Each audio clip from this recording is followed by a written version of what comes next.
Rameswaram కేఫ్లో bomb పేలుడు దేశవ్యాప్తంగా చర్చనీయాంశమైంది. ప్రముఖ కేఫ్లో బాంబు పేలడం రాజకీయంగానూ అధికార విపక్షాల మధ్య మంట పెట్టింది. ఈ ఘటనలో 10 మంది వరకు గాయపడ్డారు. అయితే ఈ ప్రమాద ఘటన నుంచి తప్పించుకున్న ఓ సాఫ్ట్వేర్ ఇంజనీర్ ప్రమాదం నుంచి తాను ఎలా బయటపడింది వెల్లడించారు. అనుకోకుండా తన అమ్మ చేసిన ఫోన్ కాల్ వల్ల తన ప్రాణాలు నిలబెట్టిందని చెప్పాడు. రామేశ్వరం కేఫ్లో బాంబు పేలడానికి కొన్ని సెకండ్ల ముందు అతను ఈ కేఫ్లో నుంచి బయటకొచ్చి తన ప్రాణాల్ని కాపాడుకున్నాడు. సినిమాల్లో చూపించిన విధంగా బాంబు పేలడానికి కొన్ని సెకండ్ల ముందే అతనికి ఫోన్ కాల్ రావడం అతన్ని ముప్పు నుంచి తప్పించింది.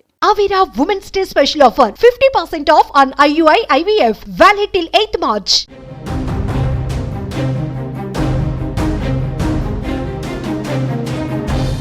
కుమార్ అలంకృత్ అనే 24 ఏళ్ల యువకుడు బెంగళూరులో సాఫ్ట్వేర్ ఇంజనీర్గా పనిచేస్తున్నాడు. బ్రూక్ఫీల్డ్లో ఉంటూ హైబ్రిడ్ పద్ధతిలో జాబ్ చేస్తున్నాడు. అయితే శుక్రవారం వర్క్ ఫ్రం హోం పద్ధతి ద్వారా కుమార్ విధులకు హాజరయ్యాడు. ఇంట్లో నుంచి పనిచేస్తూ ఉండడంతో వంట కూడా వండుకోవాల్సి వచ్చింది.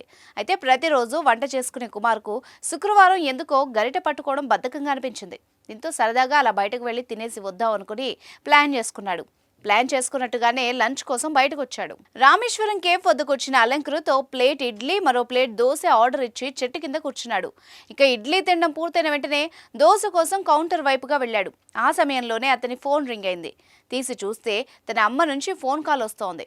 ఈ టైంలో ఎప్పుడూ అమ్మ ఫోన్ చేయదే అనుకుంటూనే అలంకృత్ ఫోన్ లిఫ్ట్ చేశాడు. అయితే సిగ్నల్ సరిగ్గా లేవని, ఫోన్ కాల్ సరిగ్గా వినిపించడం లేదని వాళ్ళ అమ్మ చెప్పింది.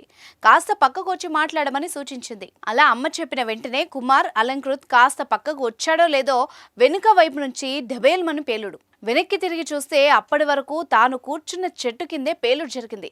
గాయాలైన వారి అరుపులు, నల్లటి పొగతో ఆ ప్రాంతమంతా భయానకంగా మారిపోయింది. దీంతో కొద్ది క్షణాల పాటు కుమార్ షాక్లోకి వెళ్లిపోయాడు. ఆ తర్వాత తేరుకొని గాయపడ్డ వాళ్లకి సాయం చేయడం కోసం అటువైపుగా పరిగెత్తాడు. కాసేపటికే మరోసారి అలంకృత్కు వాళ్ళ అమ్మ నుంచి ఫోన్ కాల్ వచ్చింది. తనకేమైనా జరిగిందేమోనన్న భయంతో వాళ్ళమ్మ మరోసారి ఫోన్ చేసింది. ఫోన్ లిఫ్ట్ చేసిన అలంకృత్ ఏమీ మాట్లాడలేకపోయాడు. ఆ క్షణంలో అతని కళ్ళెమిట నీళ్లు ఆగలేదు.